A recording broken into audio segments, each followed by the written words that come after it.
Welcome to the Herd Mentality Podcast, an eclectic weekly mix of atheistic and humanistic conversations with complete strangers. I've never met them and they've never met me, but we're throwing caution to the wind, taking a risk with a dodgy internet connection, and God willing, get an interesting conversation for you to listen to.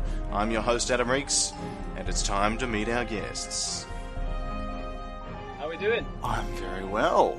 It must be that time of the month. The religious tourist, once again. We're not live on air now, are we? Sure, why not? Do I need to warm you up or something, do I? If you've been on now several times, I thought you would have been lubed up and ready to go. That's fine, but I did a really weird voice when you said hello. That's no good. Okay, well, do you want to give it another go? Can do, yeah. Religious tea, we meet again, but now you must be of another religion. Yeah. Rumour has it that you may have had a couple of drinks. Is this true? This has happened, yeah. In celebration of what? A friend of mine is leaving the town, so we celebrated goodbye. This has nothing to do with the project, but it is a true fact, and facts are nice to have, aren't they? It's nice to have facts are true, yeah. Yeah, someone's leaving the town, so we all assembled to wish her goodbye. All right, so tell me, what's the GO? Where are you up to? I'm now a Satanist. And that's not what the name implies. No, it's not. I'm glad you said that. It's a non-theistic kind of religion, so I believe only in myself, and it's as far as I can tell so far fairly hedonistic. So it's what makes me feel good. It's if I want to fornicate, then bloody well I'll bloody fornicate, and that'll be fine. There's nothing wrong with that. Yeah, damn straight. I mean, there's plenty of other things that I can do that make me feel good as well, but I can't say I've tried Satanism as one of them. You might have done without knowing. Maybe I have. What? So this fornicating of which you speak, how does that work? Well, I stare at another human being until they become so self-conscious that they settle for less. I thought you were about to say something along the lines of through a computer screen. No, I assume that was everyone's mating technique. Well, look, it taught me lots. Okay, Satanist. There was a story in the news not long ago about some Satanists who crashed the party of one of the Westboro Baptist Church. Oh, Westboro Baptist Church. Yeah. The mother of one of the main activists. Oh, they're great, aren't they? She died, but she'd been saying all the usual nonsense about their beliefs, and so some Satanists turned up and said, well, if it's okay to say anything you want about your beliefs, then we believe that this lady believed that she was gay. And they just sort of created this scenario. I think we discussed it on Jake's show, the Imaginary Friends show. Good show. Good show. It is a good show, a fine show. Yeah. In fact, as soon as I kick you off this call, I'll be recording one. So, look, they may even have space. I'll have to quiz him. If you're interested, you might want to come on. Do. You need to drag me up along with you. Okay, so tell me about Satanism and what you got up to for the month. Well, Satanism is the one I've just joined. You've been on a fishing trip, so of course we've had a note. Of course, I was probably doing some Satanism down there. I was trying to sacrifice fish. How did it go? Badly, Oh. but thanks for caring. Took down a few books. I took down Marco's book. Good, isn't it? It is good. It's far better than the other book that I took down, which was the Holy Bible. Certainly Yeah, made a lot of sense, and Marco, he's not such a fan of raping and pillaging as the other boffins who wrote that timeless tome. Yeah. Well, you know, different activities. Oh, yeah, well, Yeah. I suppose horses for courses. So, yeah, look, the 0 drop bears encountered, 0 fish, quite a lot of wind, quite a lot of rain. Yeah, after 5 or 6 days I got bored and walked out. Yeah, I've been there for a couple of weeks. Look, I was planning on going away for just as long as I felt like, really. I had 2 weeks off work, so I came back and sort of had a week where I just sort of kept an eye on what was happening on Twitter and didn't do anything, and then got bored again. So after I'd cleaned a whole heap of the stuff out of the house, I decided to start putting together another podcast. So, okay, so what's just happened for the last month? Tell me about it. I've been a pagan. Right. I've been a pagan. Yeah. And what do pagans do when they're at home? Oh, you know, the thing is, we spoke a couple of times now. That's happened. We can all agree. Again, more facts. And I've There's always no shortage of facts here on the Herd Mentality. So, you know, every time I come on, I'm usually fairly cynical, maybe facetious, maybe sarcastic about the religions I've done. I have nothing bad to say about paganism at all. It's wonderful. It's absolutely lovely. This might shock you. I don't know. I'm prepared to be shocked. Okay, it's ruddy lovely. Ruddy lovely. Right. It's yeah. That's how It's good it is. So you're You're advertising this. I think so. I think if the entire world was pagan, the world would be a better place. Well, I'm pretty sure a whole bunch of Christians would say the same thing about their faith, and certainly our friends in the Muslim Brotherhood. They can say what they want, but they're wrong. Okay, but you're saying what you want now, and you're right. How does that work? I'm willing to back it up. Okay, give me some facts. I'm going to back it up. Okay, so effectively, paganism is a different way of looking at nature. It's a way of seeing our place in nature, us as human beings, as being nothing above the rest of it. We're a single thread in a natural tapestry, and it's beautiful. It's an entire picture that we're part of. We're nothing more, we're nothing less. It's just an appreciation of everything that we see around us. And I don't think monotheisms can compete with that. The amount of pressure at being at the top of a pile is excruciating. But just being part of it is something absolutely wonderful. A friend of mine on Twitter, Mr. Grady, said that it's not something that you can just do. You have to feel. So he gave me a lot of tips for looking at nature a different way. So he said, try and imagine the hills as actual beings with a conscience and see what they've seen over the millions of years they've been there. And you do. You see almost like a time-lapse film reel. You'll see populations sweeping majestically underneath the hills, and it's beautiful. Absolutely beautiful. But this doesn't sound like a very structured religion. This just sounds like get up in the morning, pretend you're a hill, be awesome. Yeah, of course. Yeah, it's very old. It's a very, very old religion, so it's very adaptable as well. But see, I thought the point of religions was to make life not fun. That's another thing as well. I've been criticised in the past for taking religions lightheartedly. Lightheartedly? Lightheartedly, you heard right. What? So when you were a Muslim, you didn't stone anybody? No. Yes, no, see, that's pretty poor. It's poor form. Poor form. I can make up for it. Yeah, don't do that. The faiths you've participated in so far, how could you have made them more fun? Islam, you could have made it more fun by not doing it. That's the only yes, I mean, you didn't really speak very highly of it. I loved the people. The people who I spoke to were brilliant. I enjoyed speaking to them greatly, but the religion itself is a difficult thing to do. Not something I'd do for fun, ever. Hinduism, lose the yoga. It hurts. Lose that. Christianity, lose all the sin thing. Lose that. Lose the guilt trip? Lose the guilt trip, yeah. Concentrate on being nice. So really what you're saying, to make these things more fun, you take the very essence of the religion and not do that, and then just be a human being for a month. I think that's about the sound. Lather, rinse, repeat. Okay, so paganism, what... I'm still very vague on this, Religious Tea. You've got to give me some more info. I don't quite get it. Okay. Well, for example, the thing that surprised me the most about this religion, the more I read about it, the more I realised that how much of our daily lives are completely influenced by this religion that almost no one really knows about. So, for instance, the clock's going clockwise, and you may be stirring your coffee or tea clockwise or stuff like that. That's an old pagan ritual of following the sun as it goes over through the horizon from west to east. So it's great. So that the whole clockwise comes from that, which is awesome. I hadn't realised as well just how much Christianity was influenced by paganism as well. So there's a pretty good case for argue that Jesus Christ is in fact just the sun. Hold on, more facts. Okay.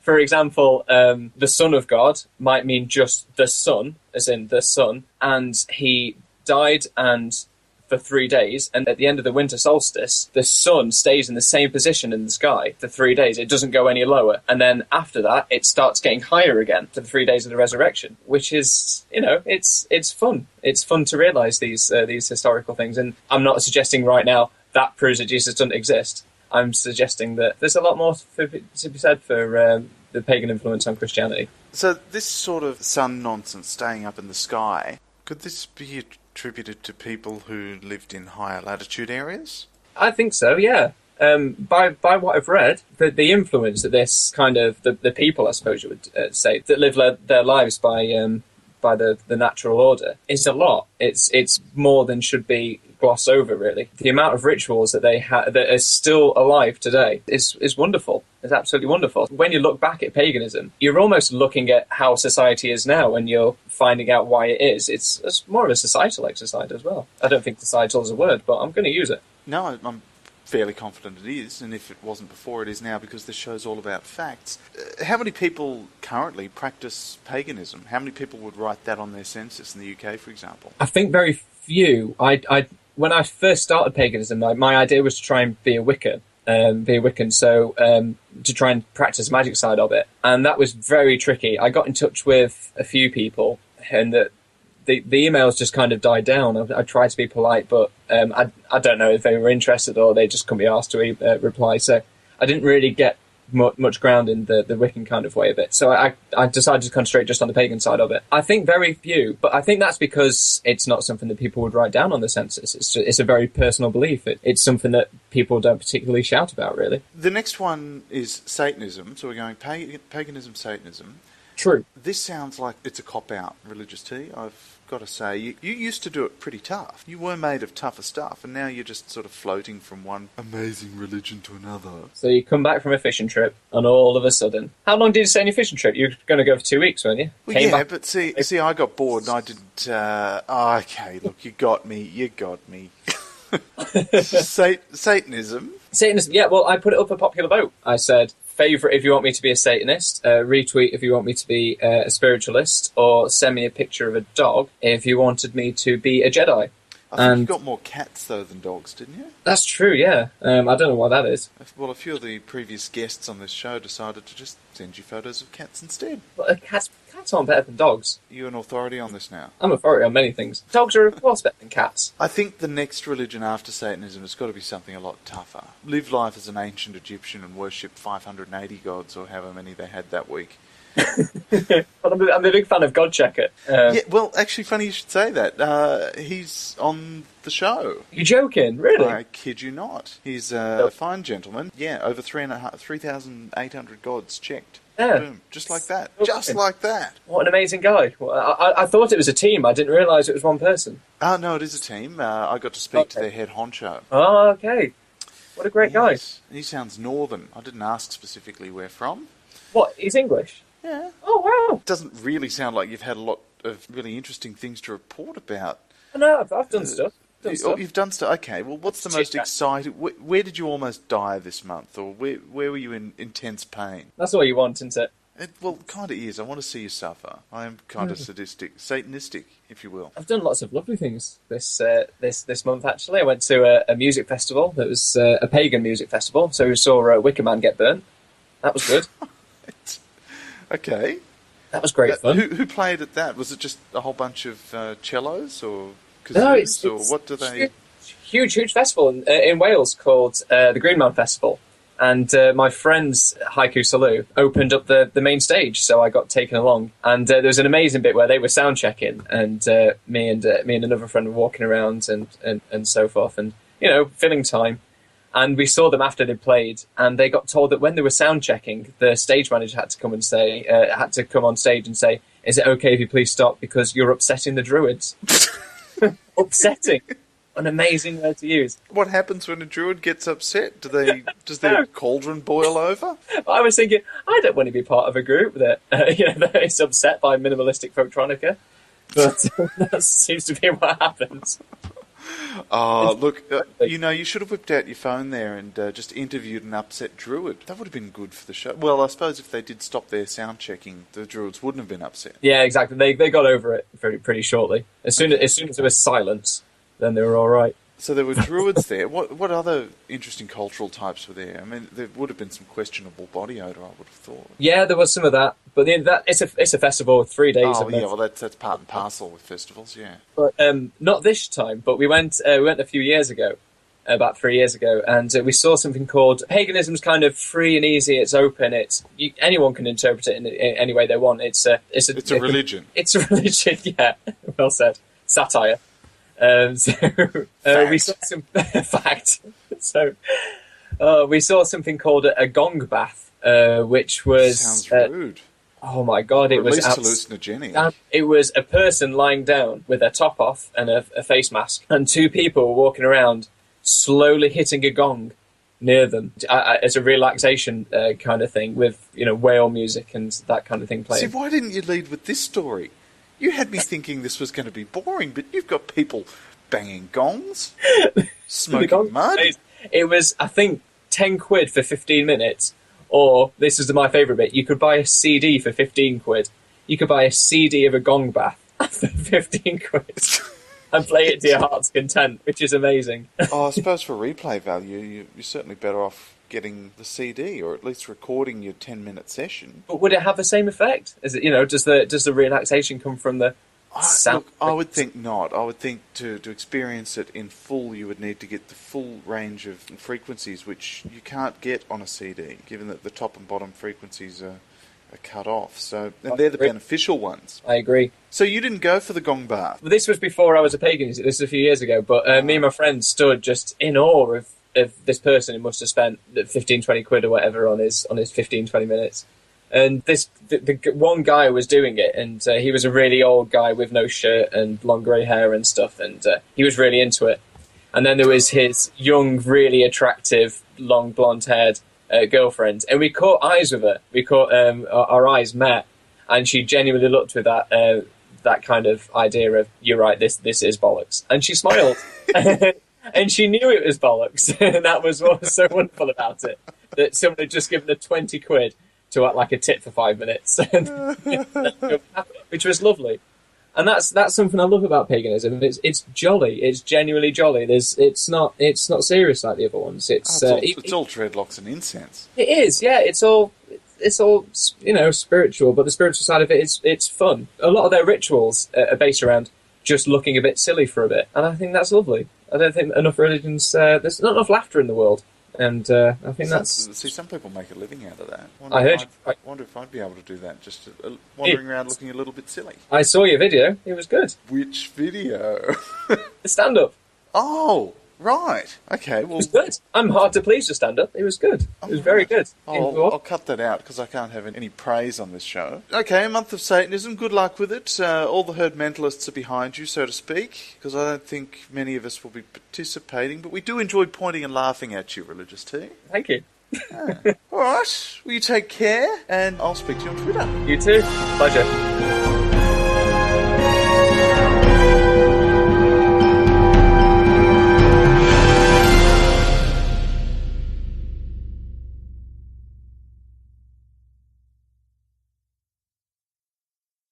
This week's zany bonus material is Peter from godchecker.com. If you enjoy the normal bits of the show, please head to herdmentalitypodcast.com and contribute a few dollars a month to help sustain the show. As always, Herd Mentality bonus material is completely free. Ladies and gentlemen, welcome to the Herd Mentality bonus material. On the line from another country, I have Peter, who runs the Godchecker website. His Twitter handle is @Godchecker. Hello. Hi. Tell me a little bit about what you do. I see very occasionally a tweet will come across my feed that tells me about something very obscure. Yeah, we specialise in obscurity, really. We're trying to be as obscure as we possibly can. Well, why do what everyone else is doing? Godchecker sort of aims to explore all the different gods that humanity has discovered, invented, created, or been bludgeoned with. We found thousands of gods and spiritual beings, and that also includes demons. Because well, hang on, it's not demonchecker.com, it's godchecker.com. That's not what got you on. Well, a bad god you could say was a demon or whatever. Yeah, the Christian god would be a demon by Allah's standards, would he not? Well, Satan. Is Satan a god? Because some people worship Satan, so... Given that he's the only one who didn't muck around in the first chapter of Genesis, he's the only one who told the truth. This is true, actually, yeah. Okay, so you've got this website, and you've got thousands of gods on there with a little bit of information about each one. Yeah, well, we're adding to it all the time. We have a stack load, a sort of a universe full of gods still to go on there. We're updating all the time and always uncovering new bits of information. Because we started out, we didn't know anything. We started from a complete ignorance, which is a fantastic place to start from, because obviously you're very open-minded to what you can find. Yes, well, I started with ignorance. In fact, I can continue with ignorance up until this day. It's a great way to view the world. It's the basis of my show. This is why I'm on board. This is why I'm here. So just spreading the ignorance around really is a good thing. You're doing a good thing, spreading the word of ignorance. Yeah, there's different shades of ignorance. The moment you think you know it all and are really omniscient, and that immediately sort of closes the door to other ideas. So we want all the different, for example, all the different gods all contradict each other, but we'd rather believe in all of them rather than just picking and choosing. This one seems good, he's going to be nice to us and give us a good life. Well, the other one is saying exactly the same thing. So why not go for all of them? Because you leave all your options open. So is that ignorance or wisdom? I don't know really. It's like there's two sides of the same coin. Ignorance, profound ignorance, and profound wisdom. We think that it's the same thing, really. You need some sort of counter on the web page with some sort of Pascal's wager calculator telling you that you've got a 0.000 whatever % chance of believing in the right God. Yeah, well, we'll be adding all kinds of things, like you can vote for your favourite, or if a god has been good to you, you can give him a little sort of bonus point or whatever. At the moment, we just have like the top gods feature, which is like the most popular gods, but some people try and game that by visiting random gods, sort of try and give their god a boost. Because gods need as much publicity as they can get. Let's not go so much obscure here, because the second most profound Australian god is the rainbow snake. But this rainbow snake is also known as Almuj, Kalsaru, and it's not in the little diatribe here about that particular god. But the rainbow snake was the snake who carved the rivers throughout Australia. Did you know that? I did know that. Yes. So that's why they're so snaky. Well, we do have very snaky rivers, and thanks for picking up on that, because many people wouldn't have. I know it's difficult, because I imagine it'd be sort of like asking a parent which is his favourite child, but can you play favourites with gods? Which is your favourite? We try not to play favouritism, because obviously the gods would smite us. Yeah, we have favourites. We take it in turns to play favourites, so then everyone's happy. I suppose there's the obvious ones. Maybe the most notorious of our favourite deities is Bumba, the god of vomit, who's almost become our mascot. Actually, he's the god that we turn to in times of trouble and when we desperately need publicity or whatever, because he created the entire universe just by vomiting it out. So it's like the big Bumba theory. So that's where the universe came from. Is that he just felt very ill one day and went bleh, and there you go. And that's as plausible as any other creationist theory we can think of, really. I mean, glad he's getting some press coverage, because he's underrated in my opinion. But okay, because you've gone through 3,700 gods here, which would be the most powerful god? The most powerful? Well, that's a tricky one, because they can be powerful in different ways. It's a bit like asking you which is the most powerful X-Man.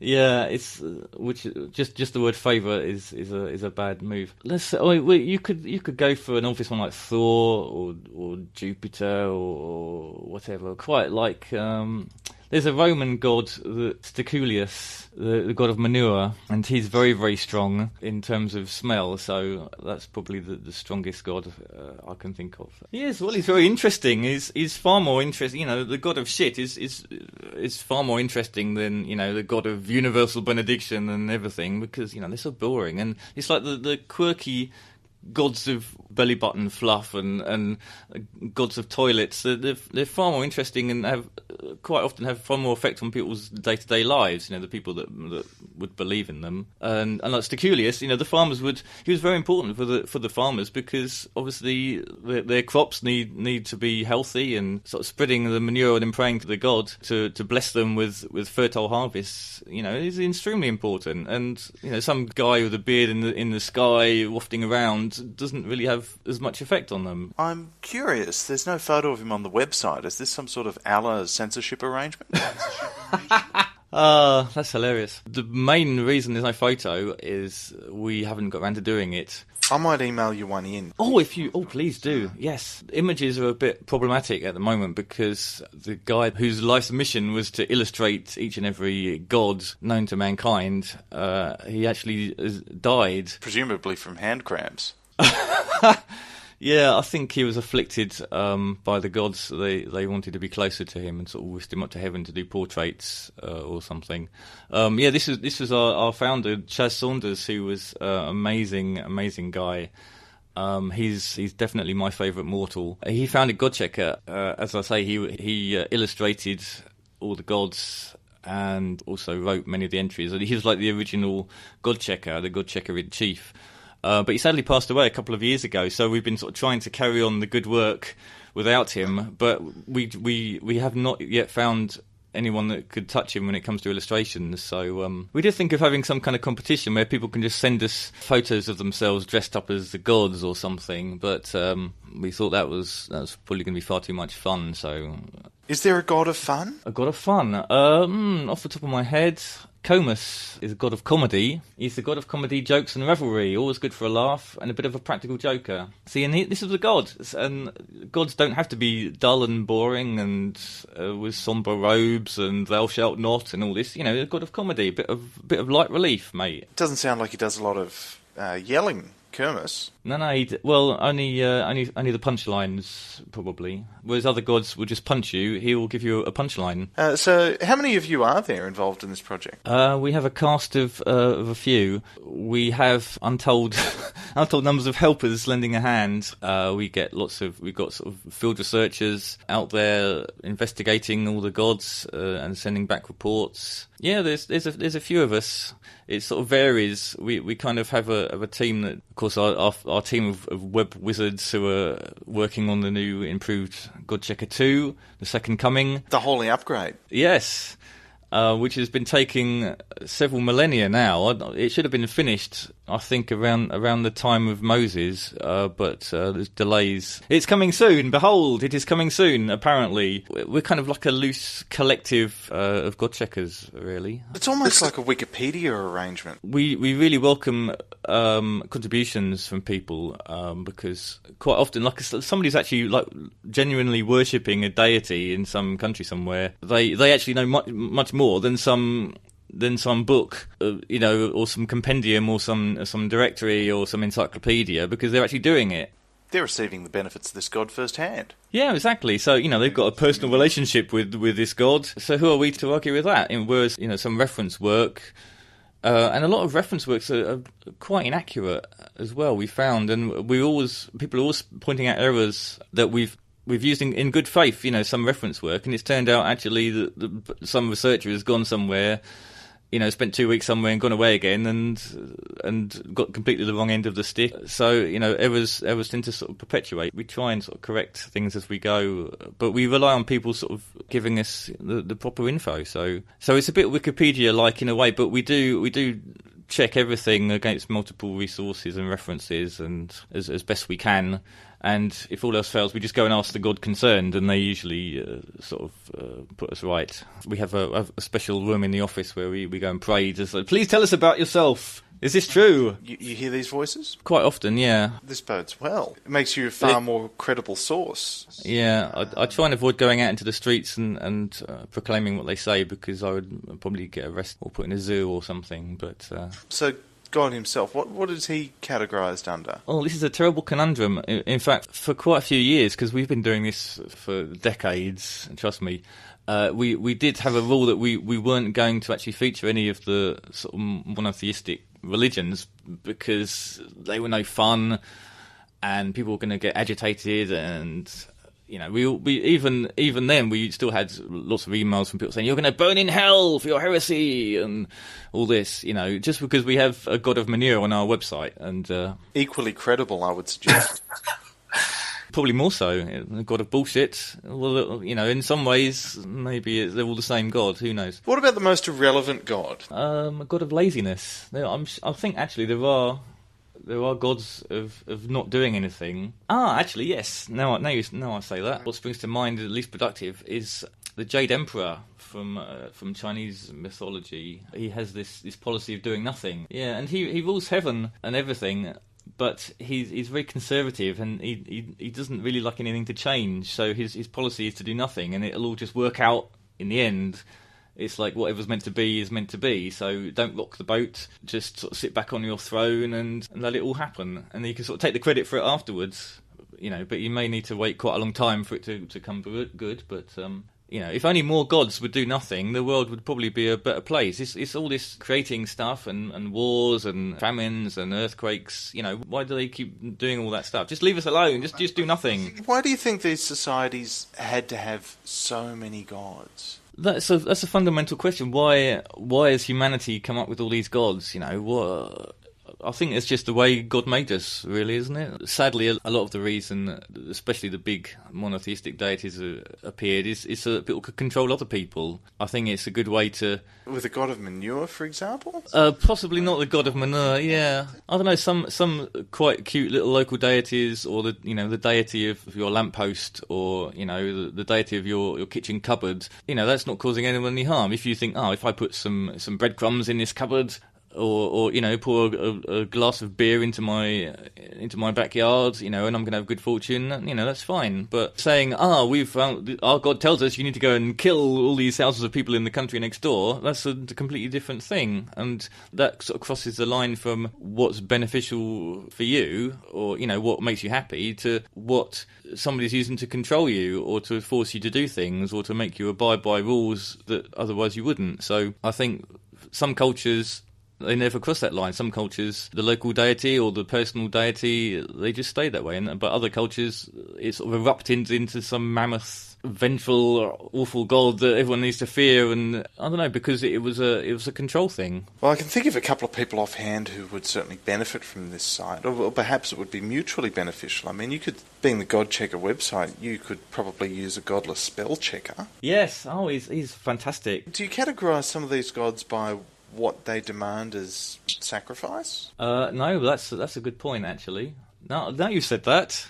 Hey, there's a massive side of our site missing. Thank you for that. No, we're actually working on a huge revamp of Godchecker at the moment, and there will be categories. All the gods will be... So if you want to find all the gods of rain or manure or being miserable or whatever, then there'll be a category section. You can go and look them up, which is something everybody has been asking for. Because people use Godchecker for all kinds of weird and wonderful purposes. Lots of writers use it for inspiration. Lots of IT specialists try to find weird and wonderful names for their servers. They'd love to call their server sort of Maki or Bumbo. But yeah, so and obviously we aim to serve, so we think putting a category section would be very helpful for people and us, so we could find out what the hell was going on half the time. Classifying the gods by sacrifices would be quite interesting. Okay, so is there anything else you'd like to plug?